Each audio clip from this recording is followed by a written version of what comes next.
नमस्ते बच्चों, आज हम पढ़ेंगे कविता बाल लीला।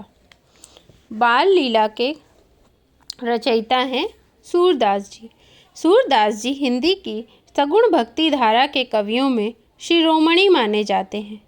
ब्रज भाषा के कृष्ण भक्त कवियों में इनका स्थान सर्वोपरि है। सूरदास जी को बालक कृष्ण के वात्सल्य का वर्णन बहुत ही सुंदर, अनूठा और बेजोड़ किया है। बालकों की प्रवृत्ति और मनोविज्ञान का जितना सूक्ष्म और स्वाभाविक वर्णन सूरदास जी ने किया है, वह हिंदी के किसी अन्य कवि द्वारा संभव ही नहीं है। सूरदास जी आँखों से देख नहीं सकते थे, किंतु बाल लीला में उन्होंने कृष्ण की बाल लीलाओं का हृदयग्राही चित्रण किया है, जो कि अनूठा है। वल्लभाचार्य के शिष्य सूरदास जी ने वात्सल्य कृष्ण की बाल लीलाओं का अनूठा वर्णन अपने पदों में प्रस्तुत किया है। आगे हम पढ़ते हैं। शोभित कर नवनीत लिए, घटुरेनु चलत रनुतन मंडित, मुख दधि लेप किए। प्रस्तुत पंक्तियों में सूरदास जी ने कृष्ण के बाल्य रूप का वर्णन किया है, जब वो घुटनों के बल चल रहे हैं। उनके मुख पर दही लगा हुआ है और वो हाथ में माखन लिए घुटनों के बल चल रहे हैं। चारु कपोल लोल लोचन गोरोचन तिलक लगे लिए। उनकी छवि इस रूप में बहुत ही सुंदर लग रही है।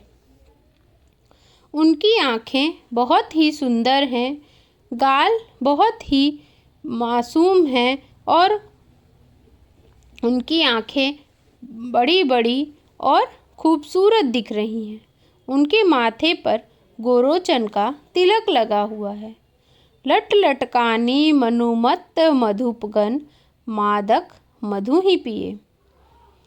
लट लटकानी, उनके बाल घुंघराले हैं, जो लट की भांति घूमे हुए हैं। ऐसा लगता है मानो मन मुग्ध हो। मधुपगन अर्थात मधुर गीत गाते हुए और भौरे चारों तरफ उनके गालों के रस ले रहे हैं और मुग्ध हो रहे हैं। कठुला कंठ ब्रज के हरि नख, राजत रुचिर हिये। कठुला का अर्थ होता है बच्चे जो गले में कंठला पहनते हैं, और वज्र के हरि नख, इसका मतलब है शेर का नाखून। उनके गले में कठुला और शेर का नाखून है, जो उनके हृदय को शोभायमान कर रहा है। धन्य सुर एको पल एहि सुख का, सतकल्प जिए। सूरदास जी ने इस सुख का इतना सुंदर वर्णन किया है। वो कह रहे हैं कि सूरदास जी, आप धन्य हैं जिन्होंने इस सुख की इतनी सुंदर कल्पना की है, जो हमें साक्षात मालूम होती है। ऐसे लगता है मानो हम इस सुंदर प्रसंग का साक्षात दर्शन कर रहे हैं, और इस सुख का और कोई विकल्प नहीं है। आगे पढ़ते हैं। अब सूरदास जी जब कान्हा जी थोड़े से बड़े हो गए हैं, उस समय का प्रसंग प्रस्तुत करते हुए कहते हैं। कहन लगे मोहन मैया मैया, नंद मेहर सो बाबा बाबा, अरु हलधर सो भैया। प्रस्तुत पंक्तियों में सूरदास जी ने उस समय का वर्णन प्रस्तुत किया है, जब कृष्ण अपने पैरों पर चलना सीख गए हैं और अब वो मैया मैया बोलना सीख गए हैं। नंद बाबा को बाबा और हलधर अर्थात बलराम को भैया बोलना सीख गए हैं। ऊंचे चढ़ी चढ़ी कहत जशोदा, ले ले नाम कन्हैया। दूरी खेलन जनि जाहु ललारे, मारेगी काहू की गैया। जब कन्हैया घर से बाहर खेलने जाते हैं, तब यशोदा मैया छत पर चढ़कर कन्हैया का नाम ले लेकर पुकारती है और कहती है, लल्ला दूर कहीं खेलने मत जाना, वरना किसी की गैया तुम्हें मार देगी। गोपी ग्वाल करत कौतूहल, घर घर बजती बधैया, सूरदास प्रभु तुमरे दरस को, चरणन की बलि जैया। गोपियाँ और ग्वाल बाल इस सुखद समय का आनंद उठाते हैं। घर घर में बधाइयाँ बजाई जाती हैं और सभी कौतूहल करते हुए बहुत ही सुखद अनुभव महसूस करते हैं। माँ यशोदा और कृष्ण के प्रेम का इतना सुंदर वर्णन सूरदास जी ने प्रस्तुत किया है। हे सूरदास जी, इस पल के सुखद अनुभव के लिए हम आपके चरणों पर न्योछावर हो सकते हैं। आगे पढ़ते हैं।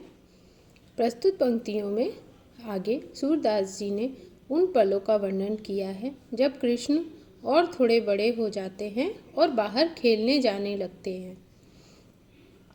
मैया मोही दाऊ बहुत खिजायो, मोह सो कहत मोल को लीनो, तू जसुमति कब जायो।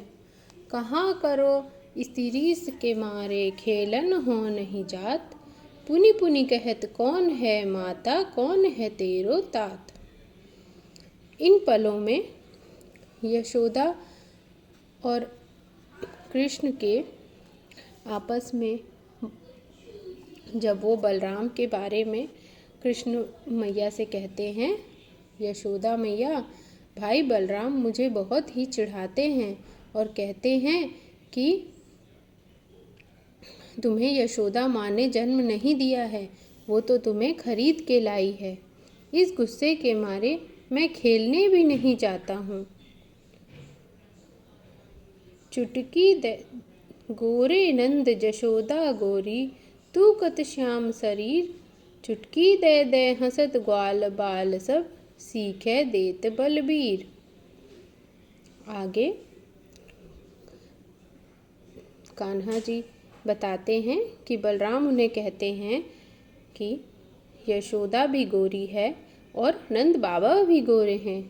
कान्हा, तू श्याम शरीर का है क्योंकि तुझे माँ ने जन्म नहीं दिया, वो तुझे बाहर से खरीद के लाई है।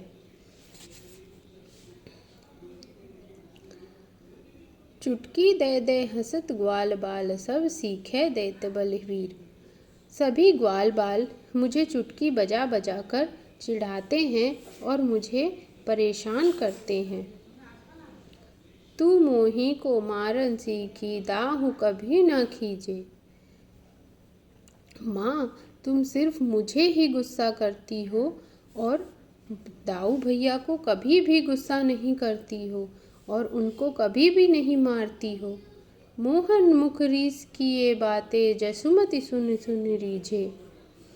कान्हा के मुख से बलराम की प्रति नाराजगी की ये बातें सुनकर यशोदा मन ही मन खुश होती है और कहती है, सुनहु कान बलभद्र चबाही, जनमत ही को धूत, सुरश्याम मोहे गोधन की सौ, हाँ माता तू पूत। बेटा, बलराम तो बचपन से ही चालाक और धूर्त है, तू उसकी बातों में न जा। मैं गोधन की सौगंध खाकर कहती हूँ कि कान्हा तू मेरा ही पुत्र है। इन पंक्तियों में सूरदास जी ने इतना सुंदर वर्णन प्रस्तुत किया है कि हमें ऐसे मालूम होता है जैसे हम साक्षात ये सारे दृश्य आँखों के सामने देख रहे हैं।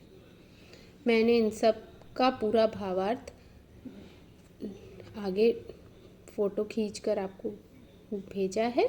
अगर आपको इसमें से किसी भी प्रश्न के उत्तर देने हों तो आप इन्हें पढ़कर इन प्रश्नों के उत्तर दे सकते हैं।